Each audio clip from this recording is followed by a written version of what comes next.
자카르타 연합의 아름다운 아침입니다. 다 함께 사도신경으로 신앙 고백하겠습니다.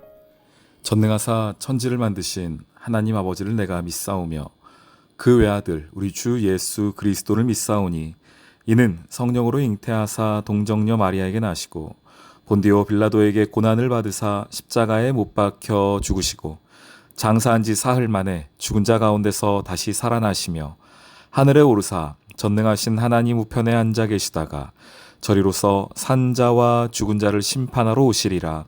성령을 믿사오며 거룩한 공회와 성도가 서로 교통하는 것과 죄를 사하여 주시는 것과 몸이 다시 사는 것과 영원히 사는 것을 믿사옵나이다. 아멘. 제 38장 마따니 아들 스바데와 바스우리 아들 그다리아와 셀레미아의 아들 유갈과 말기야의 아들 바스훌이 예레미야가 모든 백성에게 이르는 말을 들은즉 이르기를 여호와께서 이와 같이 말씀하시되 이 성에 머무는 자는 칼과 기근과 전염병에 죽으리라. 그러나 갈대아인에게 항복하는 자는 살리니 그는 노량물을 얻음같이 자기의 목숨을 건지리라. 여호와께서 이와 같이 말씀하시니라. 이 성이 반드시 바벨론의 왕의 군대의 손에 넘어가리니 그가 차지하리라 하셨다. 이에 그 고관들이 왕께 아뢰되 이 사람이 백성의 평안을 구하지 아니하고 재난을 구하오니 청하건대 이 사람을 죽이소서. 그가 이같이 말하여 이 성에 남은 군사의 손과 모든 백성의 손을 약하게 하나이다. 시드기야 왕이 이르되 보라, 그가 너희 손안에 있느니라. 왕은 조금도 너희를 거스를 수 없느니라. 그들이 예레미야를 끌어다가 감옥들에 있는 왕의 아들 말기야의 구덩이에 던져 넣을 때에 예레미야를 줄로 달아내렸는데 그 구덩이에는 물이 없고 진창뿐이므로 예레미야가 진창 속에 빠졌더라. 왕궁 내시 구수인 에벤멜렉이 그들이 예레미야를 구덩이에 던져 넣었음을 들으니라. 그때 왕이 베냐민 문에 앉았더니 에벤멜렉이 왕궁에서 나와 왕께 아뢰어 이르되 내 주 왕이여, 저 사람들이 선지자 예레미야에게 행한 모든 일은 악한이니이다. 성중에 떡이 떨어졌거늘 그들이 그를 구덩이에 던져 넣었으니 그가 거기에서 굶어 죽으리이다. 왕이 구수 사람 에벤멜렉에게 명령하여 이르되 너는 여기서 30명을 데리고 가서 선지자 예레미야가 죽기 전에 그를 구덩이에서 끌어내라.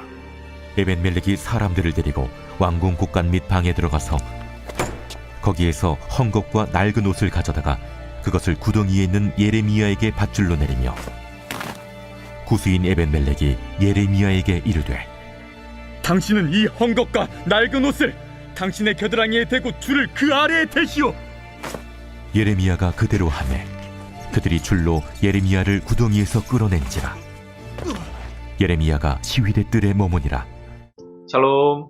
자카르타 연합의 아름다운 아침입니다. 오늘은 예레미야 38장 1절로 13절의 말씀을 함께 나누도록 하겠습니다. 예레미야 35장 이후부터 보면은 이 나라가 이제 망할 때 이야기니까요. 여호야김과 여호야킨, 시드기야 이 세 명의 왕의 스토리들이 계속 등장을 합니다. 순서상으로는 여호야킨, 시드기야인데 예레미야는 어떤 사건별로 그 이야기들을 하고 있습니다. 그러니까 시간의 순서라기보다는 사건별로 이야기 나눕니다. 오늘은 이제 시드기야 왕 때의 이야기인데 예레미야가 갇히는 이야기가 나오고 있어요. 시드기야 왕에게 하나님의 말씀을 그대로 전하였더니 이 시드기야 왕이 그 이야기를 듣고 마음을 돌이키는 것이 아니라 오히려 이 예레미야를 잡아다가 옥에 가두는 장면이 나옵니다. 그가 했던 이야기가 뭐였습니까? 2절 말씀입니다. 여호와께서 이와 같이 말씀하시니라. 이 성에 머무는 자는 칼과 기근과 전염병에 죽으리라. 그러나 갈대아인에게 항복하는 자는 살리니. 하나님 앞에서 주신 말씀 이겁니다. 왕이시여 항복해야 삽니다. 이 얘기했다는 거예요. 그래서 이제 이 이야기를 듣고 왕이 그러면 하나님 말씀대로 해야겠다라고 하는 것이 아니라 어떻게 합니까? 6절 말씀에 그들이 예레미야를 끌어다가 감옥들에 있는 왕의 아들 말기야의 구덩이에 던져 넣을 때에 예레미야를 줄로 달아 내렸는데 그 구덩이에는 물이 없고 진창뿐이었으므로 예레미야가 진창 속에 빠졌더라. 예레미야를 가두는데 그냥 정상적인 옥에 가두는 것도 아니라 감옥 중에서도 이제 아주 하층민들 혹은 아주 범죄가 흉악한 자들만 가는 그런 감옥에 넣어버린 겁니다. 근데 거기에 문제는 뭐냐? 물도 없다는 겁니다. 진창밖에 없다는 거예요. 이 얘기는 뭐겠습니까? 그 옥에 던져놓고 굶어 죽이려고 한 겁니다. 그러니까 진짜로 죽이려고 한 거예요. 옥에 가두는 정도가 아니라 예레미야가 더 이상 이제 하나님의 말씀을 전하지 못하도록 시드기야 왕은 예레미야를 죽이려고 던져 넣었습니다.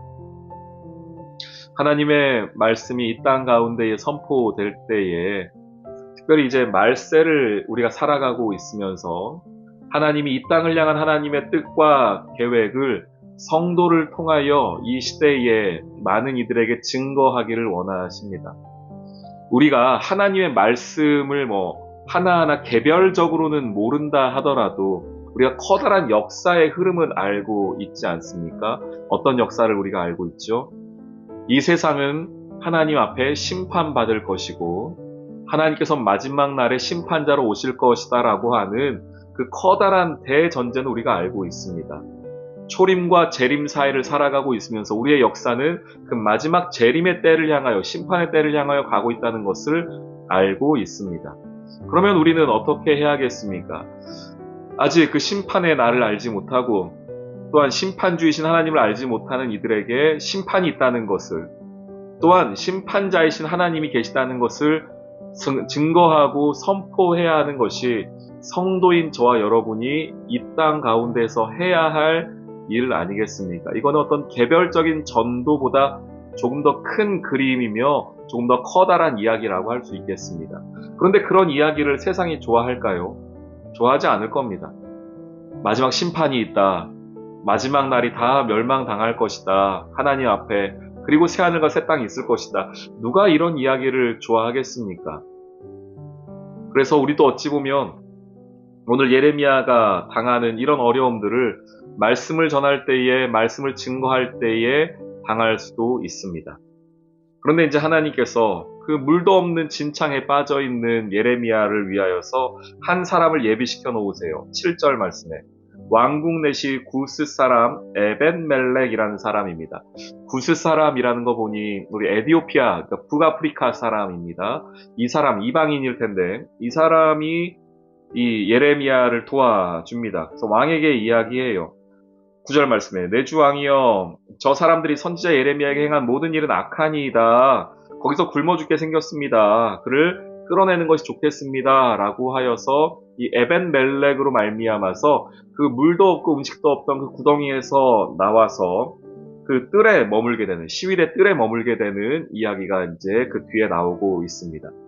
하나님께서 하나님의 백성들, 특별히 이 시대를 살아가는 성도들이 하나님의 말씀을 증거하고 믿음으로 살다가 어려움을 당하는 경우들이 있습니다.